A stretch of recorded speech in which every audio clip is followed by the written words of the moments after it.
São 10h41, voltando então com o CBN Campinas desta quinta-feira. Agora vamos abordar aqui com a Procuradora do Trabalho, Luana Vieira, os números do interior paulista. Vamos lá. O interior aqui registrou um aumento no número de acidentes e mortes decorrentes do trabalho. Estamos em contato nesse momento com a Procuradora Luana Vieira, que a gente agradece a participação aqui no CBN Campinas, a gentileza de atender a CBN. Muito bom dia, Luana Vieira.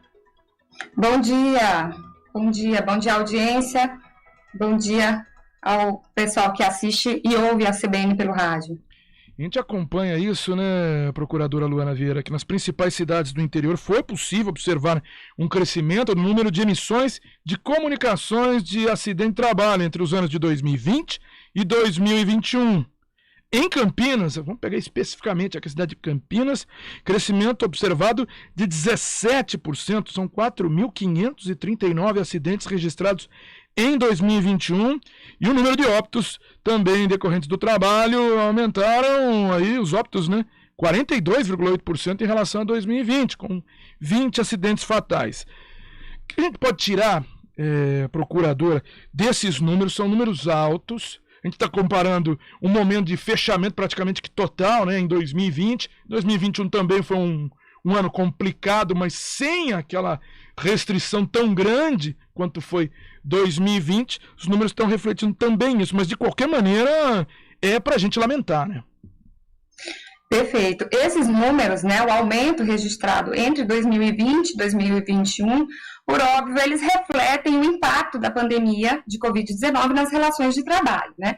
Num primeiro plano, em 2020, nós vivemos restrições muito mais severas, como você colocou, então é natural que em 2021 os níveis de atividade econômica fossem paulatinamente melhorados, retomados. Então, em parte, isso pode explicar o aumento. O outro impacto é porque a Covid em si, né, a depender do tipo de atividade econômica, e nós lembramos, infelizmente, que em 2021, né, principalmente entre março e maio, houve um recrudescimento da pandemia, um aumento dos índices de mortalidade, e isso atingiu significativamente muitos trabalhadores também, que faleceram, perderam suas vidas em razão de um maior nível de exposição à contaminação, ao contágio por Covid-19, a exemplo dos profissionais de saúde. Mas mesmo chamando a atenção, né, pelo o volume de acidentes e da mortalidade de trabalhadores registrados, né, e esse incremento significativo observado entre 2020 e 2021, nós sabemos que a subnotificação, ou seja, a falta de registro de acidentes de trabalho graves e fatais e de qualquer outra natureza é uma realidade. E isso explica, inclusive, muitos outros números que são revelados pelos dados disponibilizados pelo relatório construído pelo Ministério Público do Trabalho, juntamente com a OIT, que foi recentemente atualizado. Com esses números em mãos, o que pode ser colocado e o que pode ser estabelecido com o mercado, com também novas legislações para que garanta políticas públicas para a gente conseguir diminuir esses números? O interessante é zerar, né? É zerar. Se tem trabalho, a gente não consegue zerar completo, mas tentar zerar esse número de mortes, né?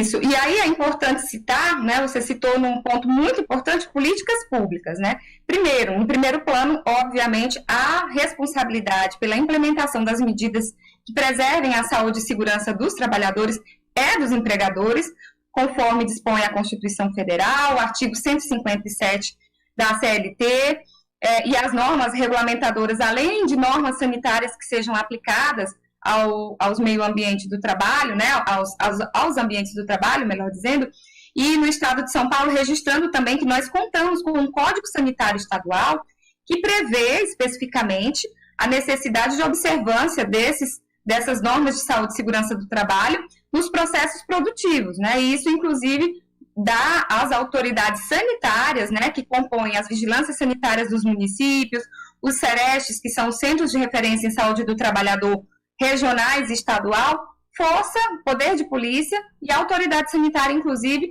para interditar, embargar ambientes de trabalho que se mostrem perniciosos à saúde e segurança dos trabalhadores e que representem riscos, né? Então, esses números, né, apesar da subnotificação que eu citei, eles revelam a necessidade de prevenção, né, na verdade, de fomento a uma cultura de segurança, tanto pelas empresas como pelo poder público, através de políticas públicas em saúde do trabalhador. E, nesse sentido, os nossos 2 projetos nacionais, elaborados pela Coordenadoria Nacional de Defesa do Meio Ambiente de Trabalho, eles têm esse enfoque. De um lado, combater a subnotificação, que é uma realidade nos ambientes de trabalho, mas, de outro, também buscar a articulação com os atores públicos, os agentes públicos, municípios, estados, União, né, os entes federativos, que são responsáveis, na medida de cada atribuição, pela promoção de políticas públicas de saúde e assistência ao trabalhador, tanto ao trabalhador acidentado, mas visando, sobretudo, prevenção, porque muitos desses acidentes, né, revelados aí pelos números, eles são irreversíveis, eles são graves, quando não fatais, né, e aí nem se fala, né, a vida do trabalhador que foi ceifada no trabalho, que deveria ser um lugar de promoção e de manutenção e de proporcionar os meios necessários para a vida do trabalhador e sua família, acaba se tornando um meio de morte pela falta de cumprimento dos dispositivos legais e normativos que asseguram a redução dos riscos inerentes ao trabalho. E assim o trabalhador tem a sua vida ceifada, né? E como tal, as empresas, né, os empregadores responsáveis têm que ser também acionados, têm que ser investigados pelo Ministério Público do Trabalho, e isso a gente já faz, né, em cada caso concreto. Mas, além disso, além dessa atuação nos casos concretos, é preciso ter esse olhar preventivo, né, mais macro, o que já é abordado por esses 2 projetos nacionais. A gente fala de política pública, né? Envolver o ente público, uma prefeitura, governo de estado, o próprio governo federal, e a pessoa se pergunta, mas ele se acidentou dentro de uma empresa, dentro de uma obra feita aí pela iniciativa privada, mas de qualquer maneira, né, procuradora Luana Vieira, isso vai impactar no recurso público. A gente perde uma pessoa, mas também tem um impacto econômico no recurso público, porque teve um gasto previdenciário com auxílio-doença de 75 milhões de reais. Aposentadoria por invalidez, 356 milhões de reais. São recursos que, se a gente conseguisse ter a prevenção, poderiam estar sendo utilizados de outra forma, né? Na melhoria da saúde, da educação, de algum outro jeito, né?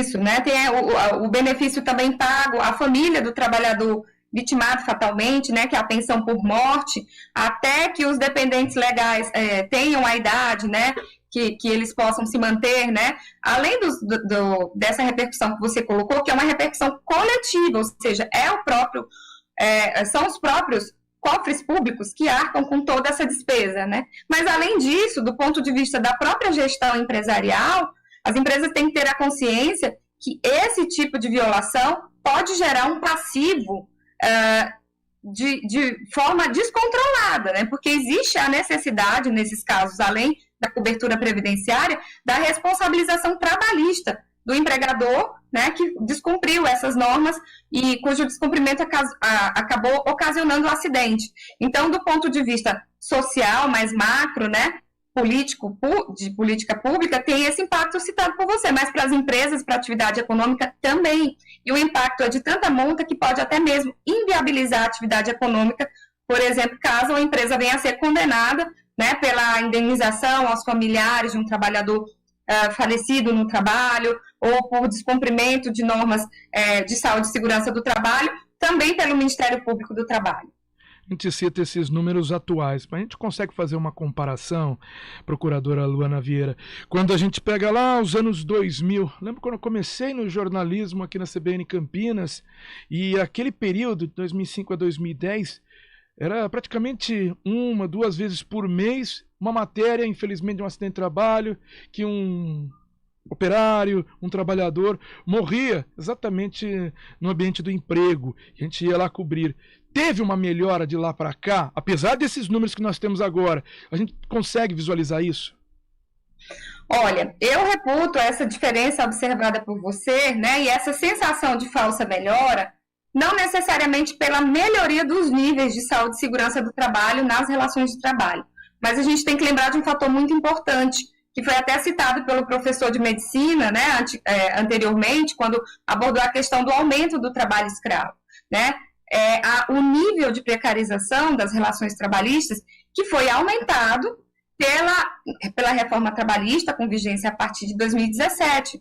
Então, nós sabemos que quanto mais precárias as relações de trabalho, do ponto de vista das obrigações básicas, inclusive de vínculo, né? Porque muitas dessas pessoas que em 2010, 2009 estavam formalmente registradas, inseridas formalmente no mercado de trabalho, inclusive com cobertura previdenciária, por conta das modificações que foram aceleradas pela reforma trabalhista, acabam estando à margem desses sistemas, né, de vínculo, de registro trabalhista e cobertura previdenciária.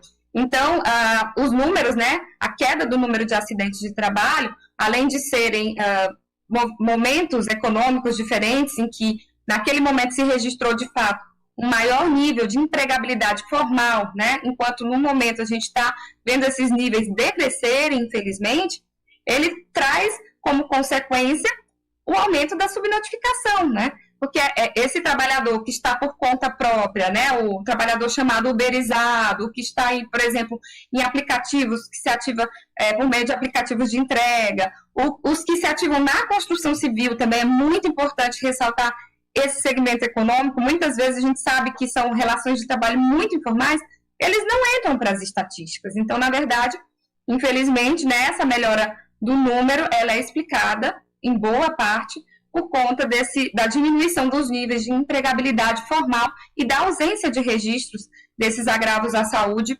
por conta dessa exclusão desses trabalhadores. Luana Vieira, procuradora do Trabalho, queria agradecer a participação da senhora aqui no CBN Campinas, a gentileza de poder atender a CBN. Imagina, bom dia a todos. São 10 horas e 53 minutos, a gente faz aqui um rápido intervalo e já volta com o CBN Campinas.